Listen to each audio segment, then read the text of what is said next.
მოკლე ვიდეო იმის შესახებ, თუ როგორ ვიწროვდება კალაძის ირგვლივ წრე, როგორ უახლოვდებიან მას ნელ-ნელა, ამაზე ლევან-ხაბაიშვილი ჯერ კიდევ დაკავებამდე აგვისტო-სექტემბერში საუბრობდა, რომ 800 მილიონი აქვს მისატანი კალაძეს ივანიშვილისთვის და ვინ ითვლის ახლა ამ თანხებს. ხაბაიშვილი ამაზეც საუბრობდა, რომ ეს არის ლევან ჯორჯოლიანი, რომელიც თბილისის საკრებულოს ყოფილი წევრია და ის კობახიძემ წაიყვანა თავისთან პირველ მოადგილედ დანიშნა. ეხლა მდინარეზე კობახიძე ათვლევიდებენ ჯორჯოლიანს რამდენი წაიღო სახლში კალაძემ, ისე რომ ივანიშვილთან არ მიიტანა.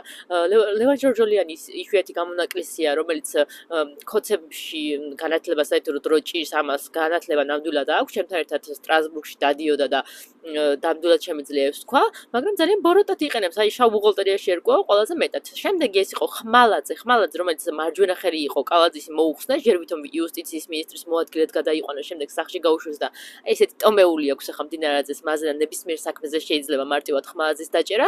შემდეგ იყო რომ კორუფციის ფაქტზე სასაფლაოების თანამშრომელი გარემოაჭრეებთან კორუფციის ფაქტზე დაიჭირეს ორი სხვადასხვა თანამშრომელი კალაძის.